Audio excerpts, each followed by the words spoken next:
சொற்பொழிவுன்னு சொல்லிட்டு சின்னதாக பேச சொன்னாங்க.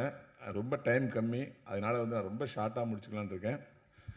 இந்த படம் அம்மாகிருஷ்ணன் சிவா சொன்ன மாதிரி எனக்கு ஒரு பெரிய தீனி. யானையை வந்து ஒரு கரும்பு தோட்டத்தில் விட்டு அது என்ன பண்ணுமோ அந்த மாதிரி ஒரு வாய்ப்பு எனக்கு. தோட்டத்தையே அழிச்சிருக்கேன்,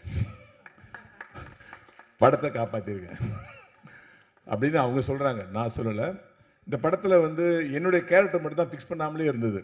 அதாவது கிட்டத்தட்ட வந்து இந்தியாவில் உள்ள மிகப்பெரிய ஆர்டிஸ்ட்லேருந்து ஒரு ஆளாக பார்த்து கதை சொல்லி கடைசியாக சர்க்கரை இல்லாத ஊருக்கு இலுப்பை பூ சர்க்கரைங்கிற மாதிரி என்கிட்ட வந்தாங்க. என்னுடைய சந்தேகத்தோடு வந்தாங்க. ஏன்னா இந்த கதை முழுக்க முழுக்க என்னையை மையப்படுத்தியே எழுதின கதை. ஒரு வில்லனை மையப்படுத்திய ஒரு கதை வந்து ரொம்ப நாளாச்சு இல்லையா? அந்த மாதிரி ஒரு வில்லனை மையப்படுத்திய கதை. இந்த படத்தில் 2 வில்லன், நான் ஒன்று, வின்சென்ட் அசோகன் சார் ஒன்று. பட் நான் தான் படம் ஃபுல்லாக வந்து இருப்பேன். ஸோ அந்த ஒரு விஷயத்துக்காக இதை வந்து ஒரு பிரகாஷ் ராஜ் சார் மாதிரி நடிக்கணும், ஒரு சத்யராஜ் சார் மாதிரி ஒன்று பண்ணணும் அப்படின்னு ஒரு ஆளுமையான ஒரு ஆள் தேவைப்படுறாங்க அவங்க அப்படின்லாம் நினச்சி எங்கேயோ போயிட்டு கடைசியில் என்கிட்ட டவுட்டோடு வந்து உட்காந்தாங்க.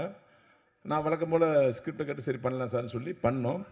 இந்த படம் முடிஞ்சதுக்கப்புறம் இந்த படத்தின் தயாரிப்பாளர் திரு கோகுல் சாரும் டாக்டர் ஸ்ரீவசன் சாரும் 2 பேர் வந்து சொன்ன ஒரே ஸ்டேட்மெண்ட், நாங்கள் உங்கள்கிட்ட என்ன எதிர்பார்த்தோமோ அதை விட பல மடங்கு பண்ணி கொடுத்துறீங்க சார். எல்லாருமே என்ஜாய் பண்ணாங்க படத்தை, எங்கள் ஃபேமிலி என்ஜாய் பண்ணாங்க. திருப்பூர் சுப்பரன் சார் அவங்க ட்ரூவோடு வந்து படத்தை பார்த்து என்ஜாய் பண்ணாங்க. வழக்கமாக அவங்க படம் பார்த்தாங்கன்னா நடுவில் எந்திரிச்சு போயிடுவாங்களாம், எந்திரிச்சே போகாமல் உட்காந்து படம் பார்த்தாங்க. அதுக்கப்புறம் இந்த படத்தில் என்னோடு இணைந்து நடித்த நண்பன் புகழ் எப்படின்னா விஜய் டிவி பையன்தான், ஆனால் யாரையுமே ஐயா ஐயான்னு சொல்லி மரியாதை இருப்பான். யாருடைய மனசு நோக்கூடாதுன்னு நினைப்பேன். அப்படி ஷூட்டிங் ஸ்பாட்டில் நான் ஒரு ஹீரோங்க மாதிரி நடந்துக்க மாட்டேன். அப்படி சக ஆர்டிஸ்டுகளுக்கு சொல்லி கொடுத்து அந்த சீனை கவர் பண்ணுவேன். அப்படி நான் எவ்வளோ பேர்ட்ட நடித்தா கூட லேட்டஸ்ட்டாக நான் பார்த்து வியந்த ஒரு நல்ல நண்பன் எனக்கு புகழ்.